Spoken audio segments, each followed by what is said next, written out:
And we're going to have some opening words, and then we will salute the American flag before we hear Jay. And Margaret Evans is bringing us some nice words.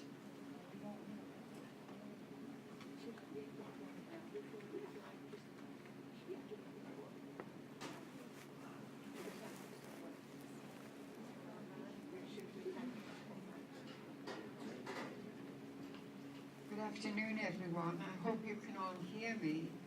I just have a few words before I read my poem. And excuse me if I get choked up. When I was a young girl growing up in England, I should have got my glasses. During World War II, I could never have imagined that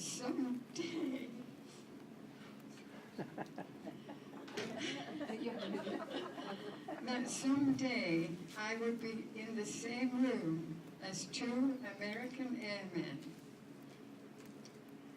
who risked their lives to protect the British.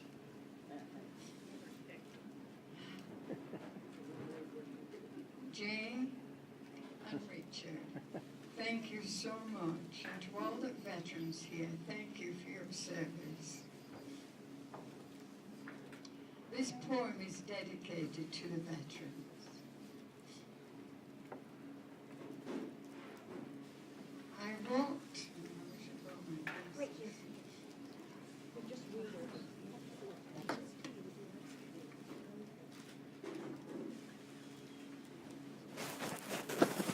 watched the flags pass by one day. It fluttered in the breeze. A young Marine saluted it, and then he stood at ease.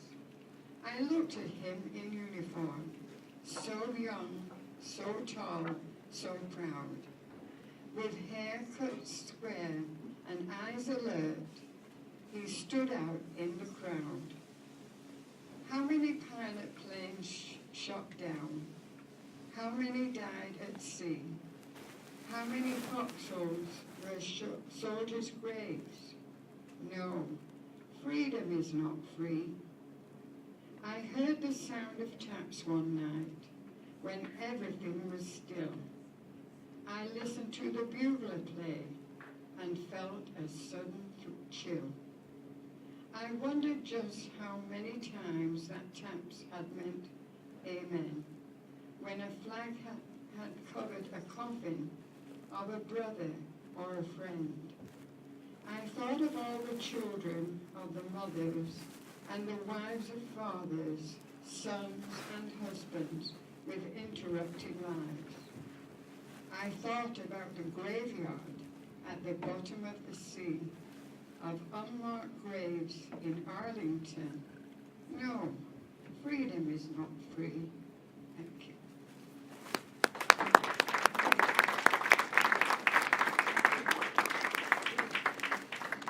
Thank you, Margaret. It's beautiful. And now, for those who are able, we're going to stand and salute the flag.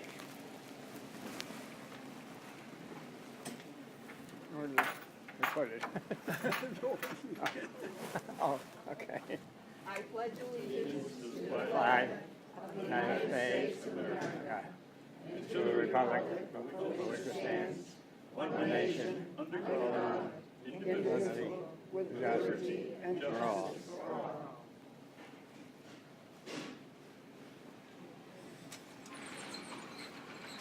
Okay. Okay, what? Now it's my turn to introduce this fine fellow. And I've gotten to know him just in the last few months. And we're already friends. That's how it is with Jay. Thank you. Make friends fast. Yeah. So without further ado, I think I'm just going to turn the meeting over to him and let him talk to you. Okay. Jay. I'd like to not use the mic. Can you hear me back there? Okay, I'd rather not use the mic. Okay. Before I do anything, I want you to recognize my friend Richard Hamilton, who was also in the 8th Air Force, a radio operator, right? Radio operator. We rely on these guys completely to tell us where we were going and all of our instructions. He was shot down on number 12. Number 9. Number 9, worse yet, and spent all that time in a POW camp. And I think if I was in one of those camps, I would have cut my throat. It was that bad. He's quite a gentleman. Thank you, Richard.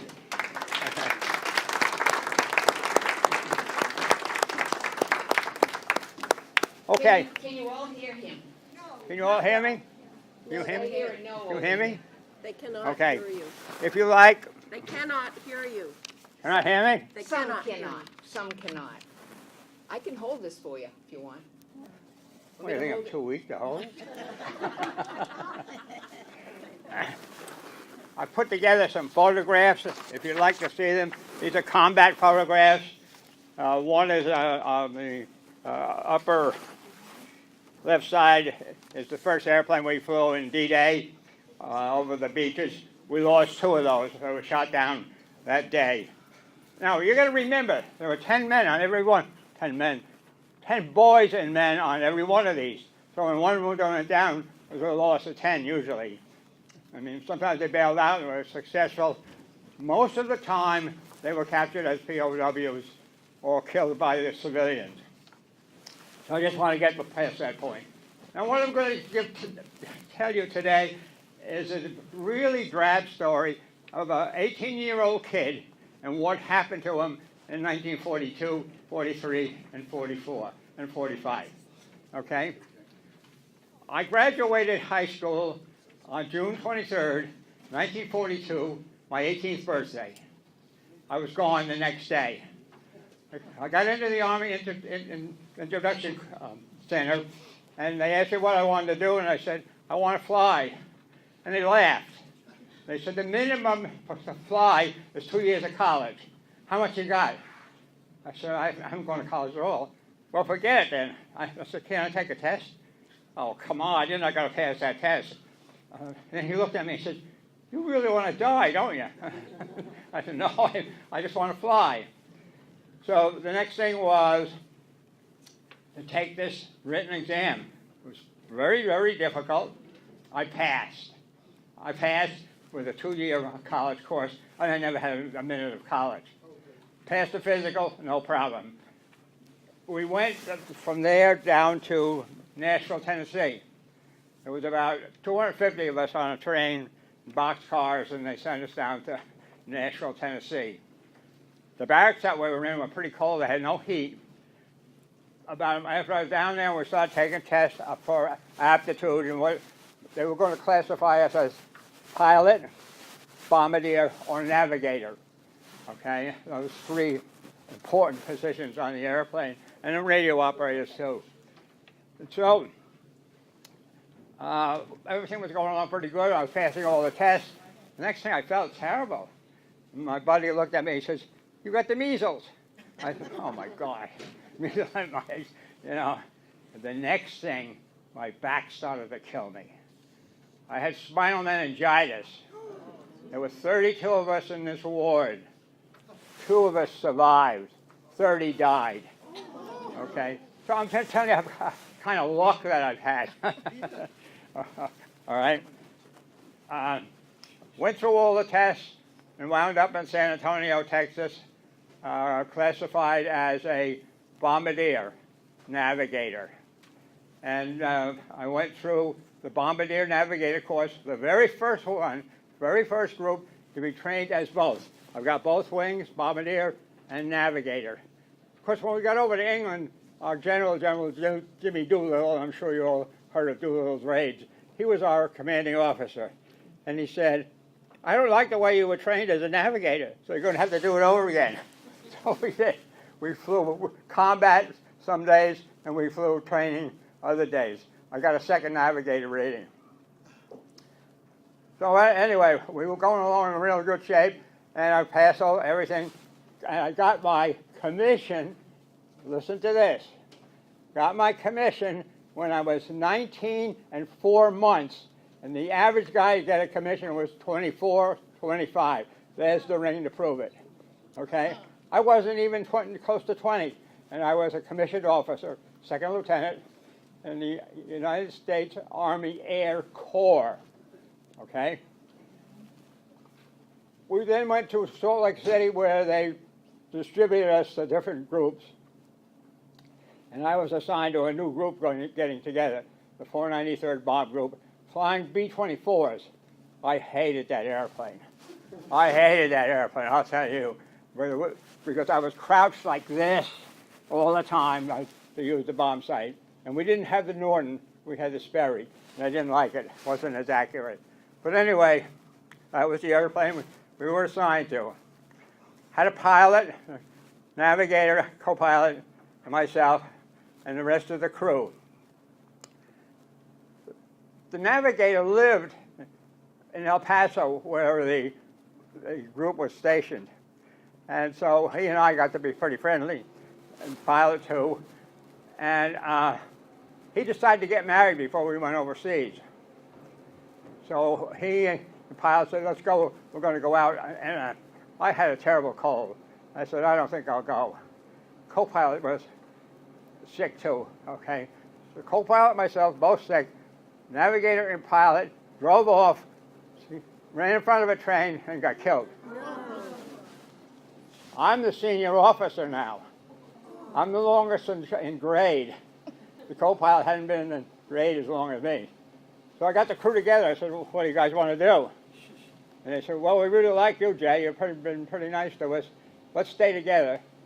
So I had to get a new pilot, and I had to get a new navigator. Pilot was the best buddy I ever had, Donald Hogan. He was from Salt Lake City, and he had been a mortuary. So we kid him constantly. But to give you an average, I was 19 years old, he was 27. And that was the age limit usually that guys were flying because of the background and knowledge that you actually had to have. So anyway, we had a new pilot, a new co-pilot. Meanwhile, I'd gone in the commanding officer, Butch Helton. I said, Butch, sir, I'm assigned wrong. I'm a bombardier. I'm supposed to be in twin engines because there's no room in the nose for a navigator and a bombardier. So we want to cross-train. Got up from his desk, he walked over to me, and you know what he said? Tough shit. Oh, okay, so I got it, all right. Thank you. So I had to swear a little bit, but it's part of the story. Anyway, he looked at my bombing record, and they actually scored you in bombardier school how many feet you missed from the target at 10,000 feet. And my record was somewhere around 27 feet, which was unbelievable. They didn't believe it. They said I was doing something nobody else knew how to do, because the average was about 100, and that was considered good from 10,000 feet with a Norton bomb sight. Anyway, they put us all together. They sent us up to Salt Lake City, and we picked up another bunch of equipment, and then to Lincoln, Nebraska, where we picked up one of these brand new B-24 right out of the Ford factory. Ford was building them at that time. We flew this airplane overseas with no radio aids. How do you think we did it? Celestial. These planes, if you look at these planes, they all have a dome, so we could shoot the stars, shoot everything that way. We flew from Lincoln, Nebraska to Dalmaine, then into Labrador, Nova Scotia, and Iceland. And the day after we landed in Iceland, it started to snow. And it snowed, and it snowed, and it snowed, and it snowed. For 10 days, steady, it snowed. So they finally shoveled the airplanes out. Couldn't start the engines, it was too cold. So they put big tarps over the engines and built bonfires underneath them. Burned up 2 or 3 of them. but they were only brand new airplanes, you know. Well, we flew ours finally on the 11th day out, and we landed in Valley, Wales, because our bases weren't ready. You hadn't finished the tar strips. About a month later, oh, by the way, in Valley, Wales, there's only one entertainment. Every single night they have a boxing match. So everybody goes to watch the boxing match. It's one of those things you do. So we flew into a little town called Debbage, not too far from Ipswich. And that was our base for our combat operations. This one, we flew a lot of practice missions around England, drop bombs in the North Sea and all that. And then this one night, the commanding officer said over the microphone, "Everyone stand down." Uh-oh, what does that mean? So they woke us up about 4 o'clock in the morning, and we had theaters like this where there was a big blackboard up front. The blackboard had a map of Europe on it, mostly Germany to Spain, okay, and some parts of Africa. And you would know what your mission is when you see a red thread going from our base in England to someplace in Europe, all right? We knew where we were going right off. Well, we looked at this one, it's right across the channel. The invasion. Wow, we'd seen all these transports coming in, and these LCSs and different landing crafts. And so we knew that something was going to happen, but we all thought it would be in Denmark. Perfect way to go in, right? Heading right east, beautiful. No, the beaches. Probably the worst place to go in, heavily fortified. We put up 28 planes that day. We lost 2. That's 20 guys dead the first day. Okay? And they all were killed, every one of them. Both planes blew up, direct flak hits, because we didn't see any fighters that day. We flew a second mission, we didn't get credit for it. The 8th Air Force wouldn't give you credit for a mission unless it was 5 hours and a minute. This was 4 hours and 59 minutes. We didn't get credit for that mission. But by then, we were having trouble because they were bombing on smoke screens, and the smoke screens were blowing back on American troops. I didn't drop my bombs that day. I knew something was wrong. I could see the smoke screen was way off. So anyway,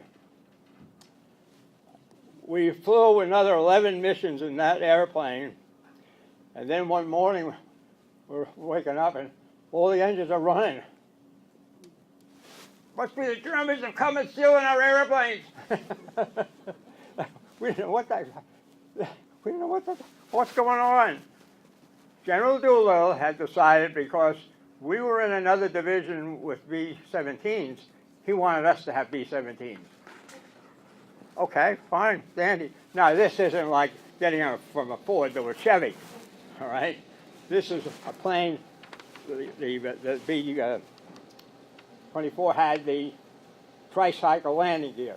So you flew this that way, okay? The B-17 was a trail dragger. Completely different airplane, right, Richard? And very much difference in flying information and knowledge about the airplane. They were quite different. So anyway, they put us in there. I was happy as anything. I had this great big glass greenhouse now in front of me, you know, and on long missions, if I knew there wasn't going to be any flak and fighters, I'd just fall asleep. Got lots of naps. Anyway, the Norden bomb site was in 2 pieces. The top piece, which was actually the site, was kept in a locked building.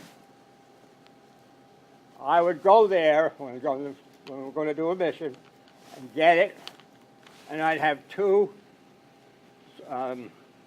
MPs, military police, one on either side of me. I'd say, "Richard," walking along, "what's the password?" They'd arrest you right away. And if you turned around and ran away, they'd shoot you. The bomb site was totally secret. Absolutely. Yeah.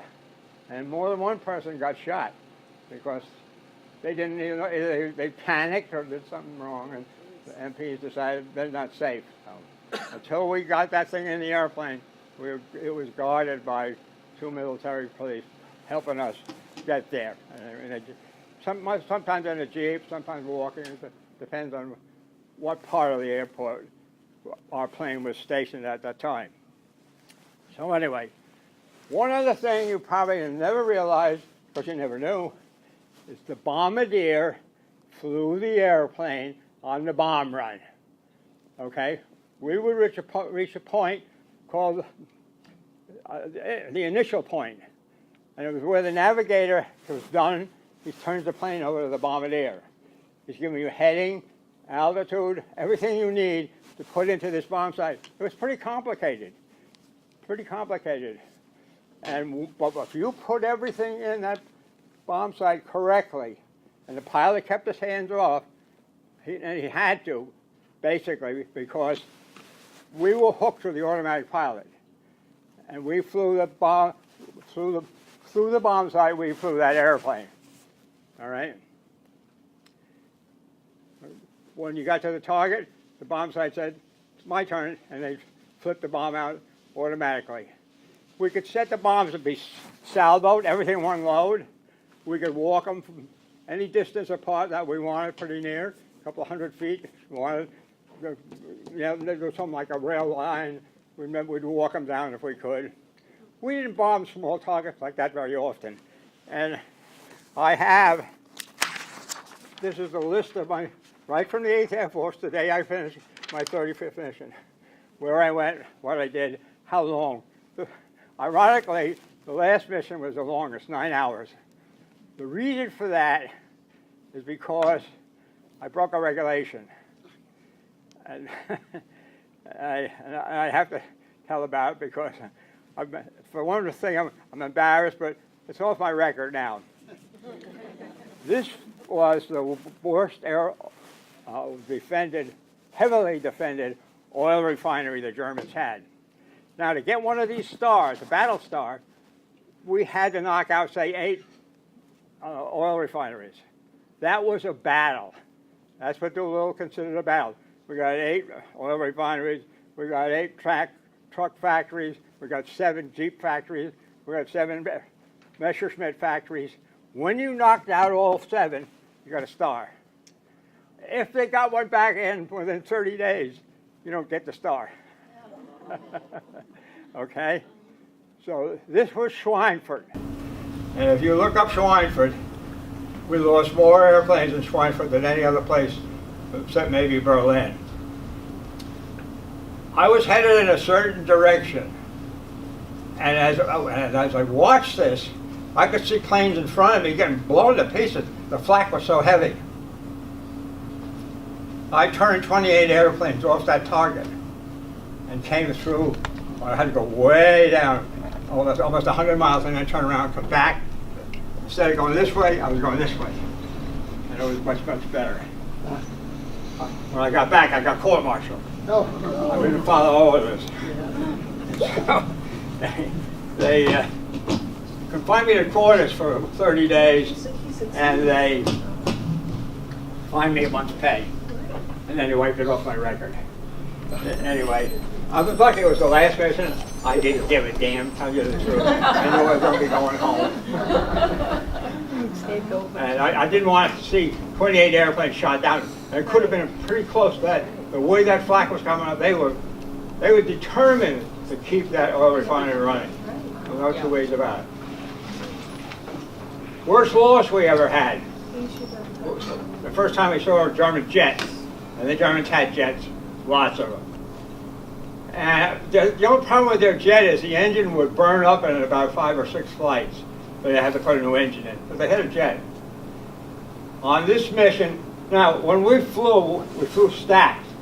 There would be 4 groups, 4 stacks of 12. So there's that many flying in a group, all right? And the first time their jet went through, they shot down 11 or 12. Now, that's 10 guys on every airplane, okay? And the worst part about it, we go back, we were really pretty lucky. We'd have to go back, pack up the other guy's stuff that got shot down, and send it back to their folks. Pictures, and I can imagine what happened with Richard's folks. Pictures of, you can see pictures of a wife and a baby, and sometimes I really felt terrible for the family. But anyway, that was one of our jobs that we were supposed to do. Other than that, I came back to the States. I was really lucky. Most guys came back on boats. I got a flight back. Landed in New York City on New Year's Eve, LaGuardia, and went home. Spent about a month home. Met the girl that I was going to marry. Talked her into it. And then went back into training. I trained the bombardiers who flew in the B-29s in Japan. They took me, and my commanding officer was wild when he found out that with all the combat I'd had. So he brought me back. And he said, I'm going to do something for you. He said, you have an amazing record. You're a navigator, you're a bombardier, you're also what's called a radar operator, a G operator, pathfinder operator. He said, you got it all, but one. Guess what? Pilot. Pilot. He sent me through pilot school, and I got a picture to prove it. Yeah, sent me through pilot school. I'm going to tell you another story. We were fully trained with prop planes, but the Air Corps still had come out with the first jets. They're called the Lockheed P-80. We had 10 of them. I was assigned plane number 4. And the night before, a bunch of us were sitting around the officers club having a drink or two. And this guy walks up to me. He's a major. By then I'm a first lieutenant. I got promoted to first lieutenant at 20 years old. And he looks at me and he said, Lieutenant, you got number 4? I said, yeah. It's mine. He was a Marine pilot from the Pacific and he shot down 28 Japs. He wanted that airplane. Like it could be faster than anything the Japanese could have. Right? Oh, wait a minute. I said, I need that plane to get my pilot wings and just, I was half crocked anyway. He takes the plane. He gets killed. The plane blows up. He saved my butt. But before that, the girl I wanted to marry called me up and said, I'm not going to marry you. All these guys are getting killed. I don't want to be a widow at 21. She did marry me later on. Talked her into it. So anyway, basically, I went back. During Korea, I was over there for a while. During Vietnam, I was over there for a while because I worked for a company called Republic Aviation. And I was responsible for the tool shop. I had 1,000 people working for me. And lots of times we would have to go out in the field. But I never got a discharge. All they gave me was a separation of service, saying, yeah, you're out for a while, but we can call you back anytime we want. So anyway, that's basically it. Legion of Honor, which flabbergasted me, is for these first 16 missions. We drove the Germans right out of France, and that became the Battle of Normandy. And the rest of the missions were further deeper into Germany. And we made one mission we never got credit for, and I don't know why. But we made a mission where we flew from England to Russia. And that's another story I can't tell. That story's sort of too dirty, Gene, to tell. But anyway, and then we flew from there to Foggia, Italy. Both times we bombed. And it was called the Shuttle Mission. And they never gave us any credit for it. I think because actually it was under the auspices of another Air Force. We flew for them. So anyway, does anybody have any questions? I do.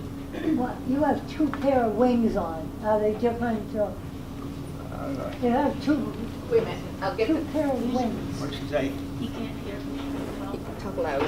He has two pair of wings. Two pair of wings. Oh, I see. This Oh, is okay. Bombardier. See the bomb? Yeah, that's. This is cool. Navigator. Okay, I've got that one.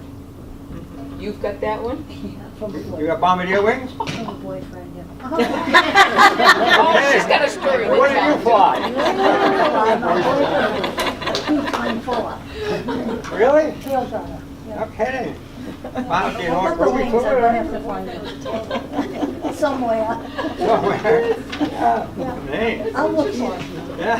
Thank you. Ah, okay, Anyone else question? Are you ever gonna write a book? I'm working on it. Oh, good for you. Tell them what you do now, Jay. You're still working. Yeah. Yeah, so tell them a little bit about that. Well, one of the first things I did in Vermont was start a machine shop, because I know machine shop work. And then I went also called the Vermont Precision Products, which is still in existence today. I also went to work for Bryant Computer Products, and you can believe me or not, some people do. Another guy and I invented the disk memory. That little disk that's in your computer was invented right in Springfield, Vermont.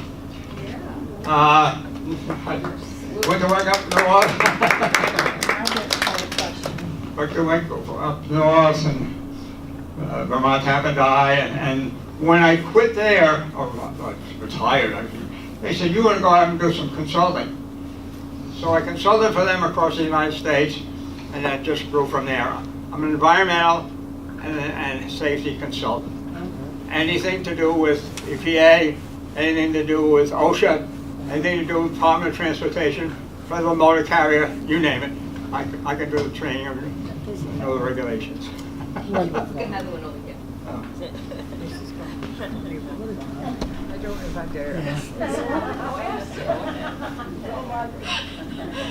Jay, I was wondering how much time you spent in the British pubs. What? In the British In the pubs. British pubs. Quite a bit. That was second home. The barracks were terrible, but the pubs were nice.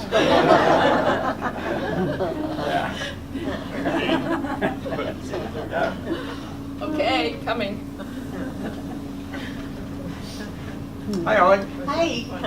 How many years in total were you in the military, from World War II to Vietnam? Well, if you count the time that I was in reserves, that I wasn't actually on duty, it was about 15 years. 15 years. Yeah, about 15 on total, yeah. Right. Anyone else? Have a question?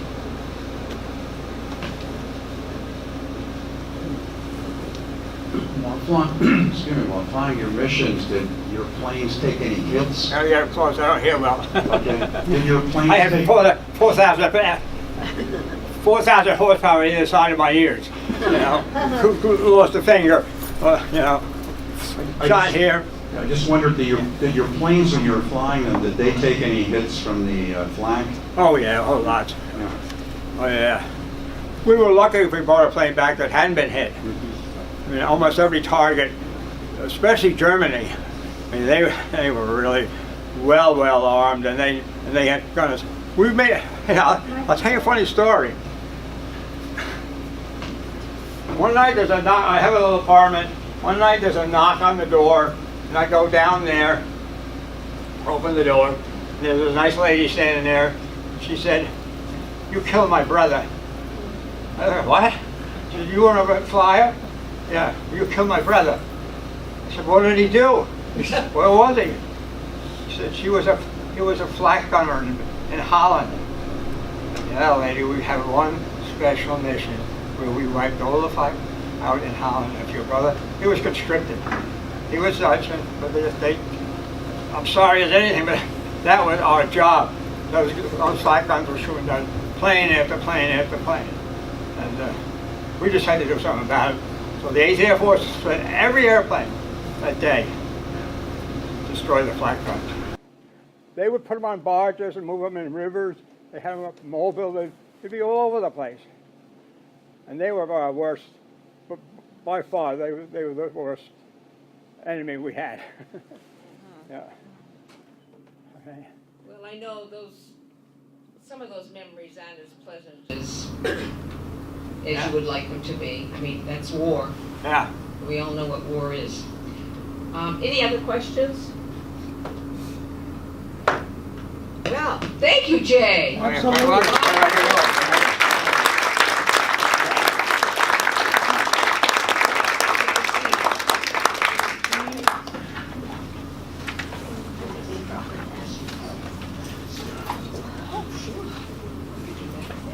Oh, thank you.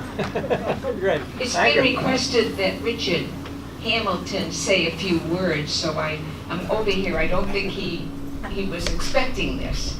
So I'm just going to ask him, and would you be willing to say a few words, Oh, Richard? yeah. Okay. I heard a question about, am I in? Oh, here, here. About the flak, and when you can hear it clattering against your plane, and then you feel your plane went up because one was so close that it lifts the plane up. That's too close. But I just always enjoy listening to Jay. He's a phenomenal guy, but as you stood up there, I thought, hey, he's not an 18-year-old now. He just told us he's 92 and 93. and he needs a chair. I offered him one, but he chose to stay. I know. Thank you, Richard.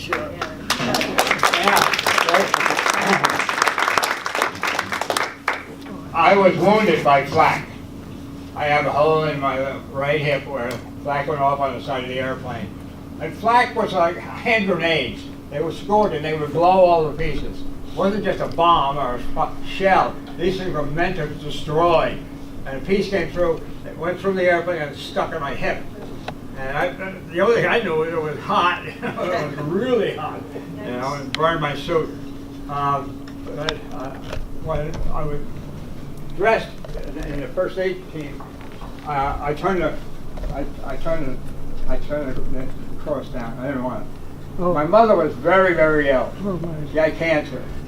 And my father had always told me at the time, don't tell your mother what's going on. I know what's going on, but don't tell your mother. You shouldn't get it. You shouldn't get it. So anyway, I didn't. Janice can tell you that 70 years later, a guy got it for me.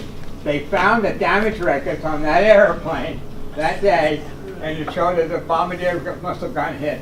But anyway, so I have a Purple Heart, but I don't wear it. Anyways, one of those things. But the flak knocked down more airplanes than the fighters did. And no two ways about that. And as you know, yeah. Okay. Thank you. Margaret has Bye. a question. Yes, thank you again. Margaret? One more. Jay, I'm just curious, what is the difference between the shrapnel and the flak? What? Difference between the Shrapnel shrapnel and the flak. and the flak. I have What's the difference between the shrapnel and the flak? Nothing. What am I saying? Yeah. Flak becomes shrapnel. Yeah, And okay. it's pieces. Yes. Maybe about not much bigger than a walnut sometimes. Well- Boy, can it do damage. I just want to mention that every morning after an air raid, the children, including myself, would go out yeah. in the streets to see who could collect the most Yeah. shrapnel. And I remember Oh, one it'd be some time big pieces, probably, yeah. Right. Yeah, okay, Yeah, right. thank you. The thing that scared us the most in England was the German buzz bombs. And that was something that they had come up with, they had invented, that was amazing. It was a bomb with a jet engine on it. And they would put a timer on it. And it would come over and you'd hear it brrr, and you'd want to keep hearing it, and if you didn't, it was coming down. They'd have a timer on the engine. I'm sure Richard ran into some of those. They were pretty terrible. We had 4 hit our base, and then they were on the way on runways, and not a big problem, but you know, because of the concrete and all, the tar and all. But they did a lot of damage. And then they, of course, you know, had the first rockets. And that was the scariest thing. The rocket would come up, we wouldn't know it, okay? There was no way for us to know in England what was going on. And you'd hear this monstrous explosion. And I was in London once when one came down there. And then you'd hear, whirr! The noise of the rocket came after the rocket because the rocket was faster than the speed of sound. Yeah. That's amazing. Yeah. Wow. Oh, there's a lot of crazy things I could talk about. I bet you could keep us here all day Yeah, and all night. and a night too. I could listen all day and all night. Any other questions, Karen? So that was like a drone? The buzz bomb was like a drone? Yeah, it was a bomb, and it had a jet engine on it. And they'd fire it, and they'd shoot it off these rams. And we actually did a bombing on one of them. It was just part-time, though. I mean, it wasn't a mission. So it wasn't remote control? Huh? It was not remote control? Oh, no. No, it just had a timer in it. And they would time it to go off at a certain point. And when the engine quit, it would just die. That's it. You didn't. The only news you had was no more noise. You knew that thing was going to flop right in your lap. Man, we're glad you're here today, Jay. Yeah, And all thank of you. the vets. Boy, it's been a wonderful. Thank them for all of their service. We don't know what they went through. Some of you here could also tell a good story too, I'm sure. Who's that? Well, some of the vets that are here. We have Oh, other yeah. vets here, Oh, yeah. Oh, that's Yeah. I think we have a fellow from, he said he was in Vietnam? Oh, yeah, he was in Vietnam, yeah. I was in Korea. Korea, yeah. Yeah, I was in Korea in Vietnam. Yeah. I was So, a flyer. okay. Well, I would like to invite you to have some coffee up there, tea, cookies, and just Thank visit you, for a Barbara. while if you like. We have to continue our AARP meeting, unfortunately, but it's going to be short. Sylvia has a question. I've always been interested in Dick Hamilton's talks, and I've missed every single one. Could I have just a short memory of your time in the German concentration camp? I wondered how you were treated and whether you were starved out or maybe you escaped. That sounds interesting. That does sound interesting. About that escape, what would you do out in the German countryside, not knowing German and not having any way to defend ourselves? And so you wouldn't want to get out. We had better treatment, even though the prison camp was, it wasn't as bad as, hey, listen, I didn't grow up with the luxuries that we have today. We grew up in the kitchen was cold in the morning, someone had to get down there and put a fire in it, and all those things. Every day I realize what a luxurious life we're living in today, but people are accepting it and don't know the difference. And but anyway, I feel so fortunate to live this long and enjoy my days. And it's an unusual thing. Most everyone has too many aches and pains, and Yeah, probably about. I have a long list of things that are go with old age and number of days you've lived, but I make the best of them, and as Jay does too, and that's how we do it each day.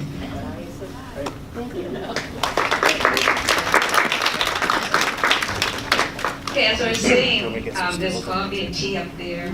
Help yourselves if you'd like to stay and talk. And we'll just get on with our AARP meeting and get that over with. I'm sorry? Craft room and the tea and the regular coffee is over here. Okay, It's all in, it's all All in. there now? all over there, okay. It's all on the counter over there, okay?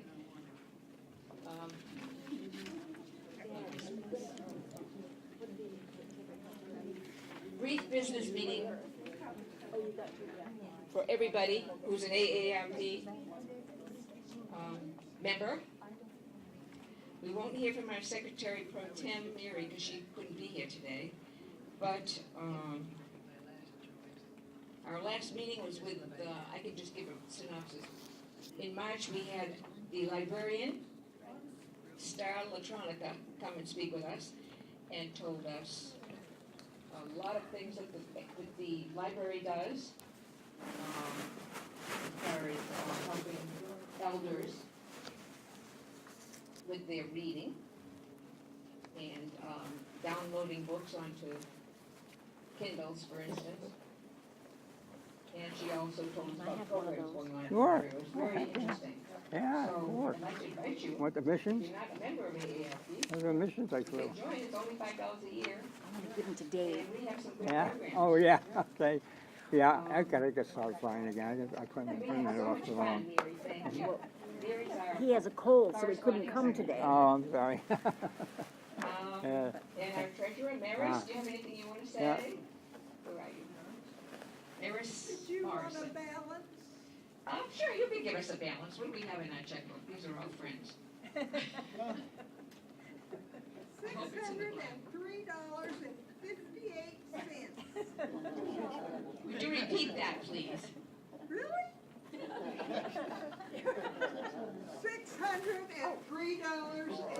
$603.58. Oh, wow. Rich. We're not gonna run off with it, though. I think we get as far as New Jersey, maybe. Membership, Barbara Spencer, anything you want to say? Well, yes. 50% of our members have their dues paid for this year, and next year is starting next month. So, guys, we need you to fess up here and pay. I have put on the table forms for you to fill out if you want to pay your dues, if you want to join AARP. This will give you a membership also. So use them, please. $5. We have 100 members right now, and our dues are $5 a year per person. So I don't think it's going to cut out too many cups of coffee for $5. Maybe one at Starbucks. Maybe one at Starbucks. Okay, yes. I don't know Starbucks, but I've heard it's expensive coffee. Yes, if anybody would like to join, Barbara's our membership chair, and we'd love to have you. Another thing that we have to do is, the board voted in their April meeting, board meeting, that the whole board would serve as a nominating committee, because we missed our March meeting because of snowstorms. And I'm going to give you So, we do have president and two presidents, co-presidents, and they, for next year, and, Jay Carbon and myself are co-presidents for this coming year, so he volunteered. And then they I got twisted my drafted. arm and said, now you can stay in, so. Anyway, we do need a couple of officers, we need a secretary, because our secretary's been serving pro tem, so, and we also need a treasurer, because she's been serving pro tem. So if anybody has someone they think would be an excellent secretary, take notes, or a treasurer, I would entertain a motion right now you can think of somebody. Or volunteer. I see a lot of hands going up here. We'll have to just take them in order. We always have this problem. Yeah. Donna, would you like to take over the secretary's job? Will you? Oh, Deborah, yeah. Thank you, Donna. See how easy that was? Marie. You could do treasurer? Oh my, you're so busy. She's the cook here, you know. She's chef here at the senior center. Really cooks some delicious meals if you haven't eaten here. They're really good. Now, I'm not familiar with Robert's rules now that I have these two names, but I think we have to vote. I'm sorry? We vote at the end, or we just bring the name? They will be on the roster, and our annual meeting is just going to say is in May. Tuesday, May 15th is our spring luncheon and annual meeting. Election of officers, so that's when your name will be on the roster. And you'll be asked to step forward and... You're going to be gone? Well, we'll do it in absentia. How's that? We don't want to lose you, Marie. Okay, that's wonderful. I think we're looking for certain chair people too, but that we can do as a board. The board meets the first Wednesday of every month, and we have 7 meetings, I think, and 3 luncheons a year. So that's how it stands. Tuesday, June 19th, our June meeting, we're going to have Alexandra Tully, who's an audiologist up at the Brattleboro Hearing Center. There's some wonderful new developments in hearing aids and hearing devices. Oh, yeah? And we want to hear about them from her. Yeah, I do. You know, if you have hearing aids, you probably pay $3,000 or $4,000, maybe more, for them. And now, she said in the future there's going to be ways to get them, like over the counter or something, and not pay that much money. And I will be thankful for that. So that's all I had. Is there any other business to come before this meeting? If not, I will entertain, I'll entertain a motion to adjourn, and we'll stand and sing God Bless America. All those in favor? Aye. Dave and Ben, I think. Okay. Well, I'll stand if you are able, and we'll sing one verse of God Bless America. Anyone like to start us off? Good singing voice. God bless America, land that I love. Stand beside her and guide her through the night with the light from above. From the mountains to the prairies, to the oceans, why we found. God bless America, my home, sweet home. God bless America, my home, sweet home. God bless all of you. And Upper thank you for coming.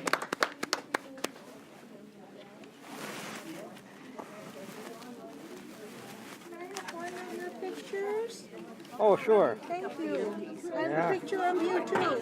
Yeah? Thank you very much. Oh, wow. There I am, a hotshot pilot. Yes, you are. I'm very glad to know you. Nice to get to know you too. Thank you so much. And you take care. I Oh, hi Ben. want to thank you for your service. Well, you're quite welcome. Outstanding. It makes Yeah. me I was just damn lucky in the right place at the right time. whatever. No, but you took advantage of every opportunity you had, Yeah, I did. and you did make a contribution organization that helped us all. Oh, yeah. Thank you. That's why I got the French Legion of Well, Honor. yeah. They don't give it to everybody. No, no. Yeah, all right, And thank you. I really do appreciate the service of you and so many others that have Thanks. Yeah, there were a bunch of us. protected us. Thank you. Appreciate it. Yeah, you take care. Good job, Dad. Oh, thank you, Dan. Yeah. There's a homeschool teacher over there with some teenagers that would like to meet you. Can you come with me? Oh, yeah. They're over here. Okay. Oh, yeah. She said, oh, would you like to meet a real person who was in World War II? Really? Oh. That's where I was sitting over here before. Spaced out your first name. Kathy. Kathy. Yes. This is Kathy. Hi. This is Hi. Jay Carr. Nice to meet you. Nice to meet you. Yeah, great. Thank you very much for telling us about your story today and for Yeah. serving. Really appreciate it. Great, I still can do it. Brad, Weston. Let me take the microphone. Oh, yeah. How about I walk away there? Yeah, it's in your pocket, I think.